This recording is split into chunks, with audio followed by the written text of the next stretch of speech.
بڑے موبائل سے حتی الامکان دور رہو۔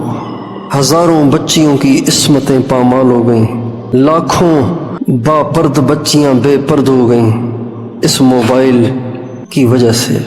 جس چیز میں خطرہ ہو نا تو اس سے بھاگا جاتا ہے، اس میں بہت احتیاط کرو۔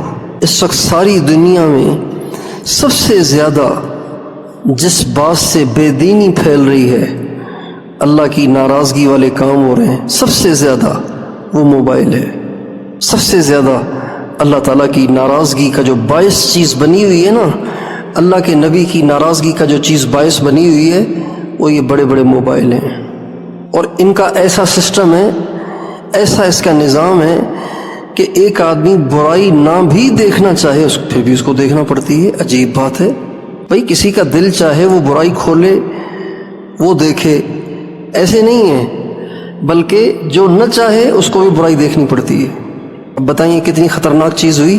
اور اس سے بچنا ہماری بچیوں کے لیے، باپرد بچیوں کے لیے، طالبات کے لیے، عالمات کے لیے، اور یہ دیندار بچیوں کے لیے، باپرد حیادار بچیوں کے لیے بچنا کتنا ضروری ہے۔ ہماری جو مائیں تھیں، دادیاں تھیں، نانیاں تھیں، ان میں علم دین نہیں تھا، ان کو فقہی مسائل نہیں آتے تھے۔ انہوں نے ہدایہ پڑھی تھی، نہ شرح وقایہ پڑھی تھی، نہ کنز الدقائق اور قدوری پڑھی تھی۔ ان کو قرآن بھی تجوید کے ساتھ نہیں آتا تھا، وہ جو پرانے زمانے میں عورتیں تلاوت کرتی تھی بس وہی آتا تھا قرآن ان کو، لیکن ان میں حیا ایسا تھا، اللہ اکبر۔ مجال ہے کہ کسی کی ان پر نظر پڑ پائے۔